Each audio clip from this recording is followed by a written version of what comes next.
Welcome to the Virtual Strategic Solutions Virtual Reality Simulation System. Accessing Legacy Dataset. Files loaded. Simulation ready. With the discovery of the Hoover Dam by Ulysses, Caesar focused the Legion on taking it, as a symbolic Rubicon to be crossed on the way to conquering the Republic, while conquering the city of New Vegas for his Rome. His army of enslaved tribes undertook preparations for the battle, which included deep raids on NCR territory by small groups of skirmishers and sabotage campaigns by the Frumentarii. After 3 years of occupying the Mojave, the NCR still had a tenuous grasp on the region, in no small part due to skirmishes with local tribes and the dramatic Operation Sunburst, which broke the Brotherhood of Steel's strength in the Mojave. These problems were further amplified by weak supply lines. The delivery of a package from Navarro to the Divide activated the nuclear missile silos in Hopeville and Ashton, triggering their launch. The resulting cataclysmic event literally tore the Earth apart, turning the entire region into a killing zone. Reinforcements and traders could no longer take the 127 to reach Vegas.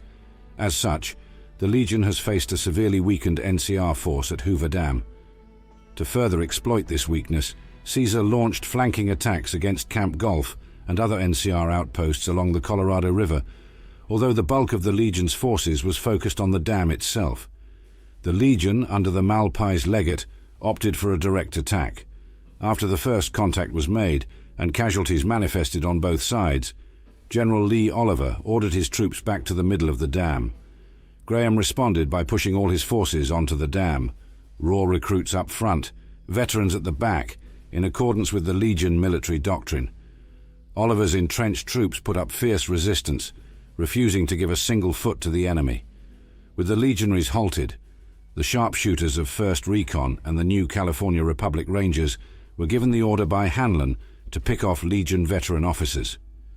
After a minute of such an attack, with officer casualties mounting and chaos sown among the front ranks, Graham ordered the rearguard veterans to push through to the front and rush the ridge where the sharpshooters were located. This move caused further chaos among the younger legionaries and a total breakdown in the chain of command.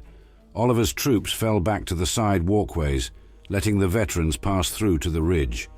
By the time the legionaries reached the ridge, the sharpshooters were already in Boulder City. The veterans pursued them, but when they reached Boulder City, 1st Recon and Rangers already pulled out. The entire city was a trap, filled with explosives. The blast killed most of the legionaries within, while those that did not die were in no shape to defend themselves. Without officers, the legionaries at the dam were disorganized and disoriented, which allowed NCR forces to rout them. The legate withdrew the remaining legionaries and retreated back to Caesar.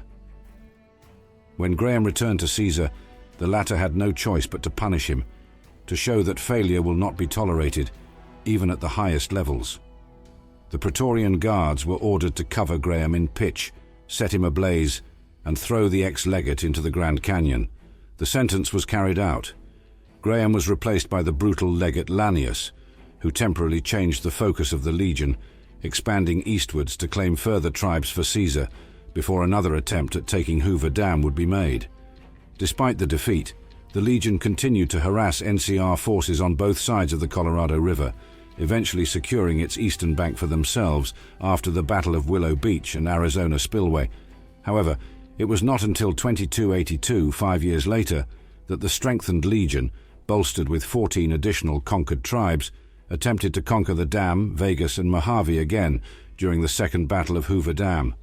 The Rangers lured the best of Caesar's Legion into Boulder City before laying the town to ruin.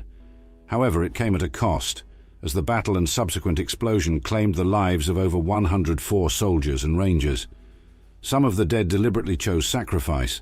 Private Kowalski's elder brother held the Legion back to allow for the wounded to be evacuated.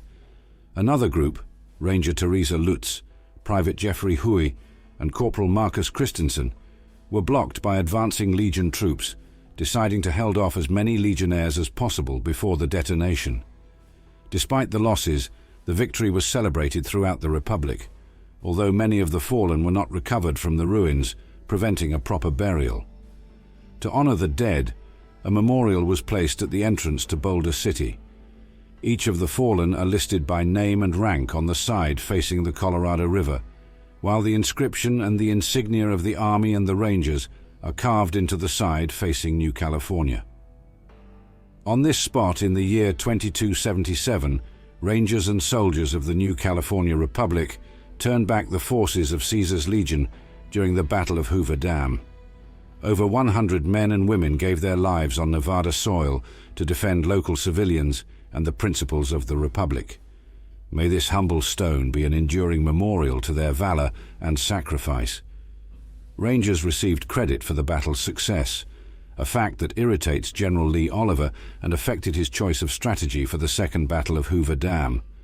The NCR missed its opportunity to destroy the Legion completely at Hoover Dam. If the Republic would have pursued Caesar's army, the aftermath could have been even worse for Caesar.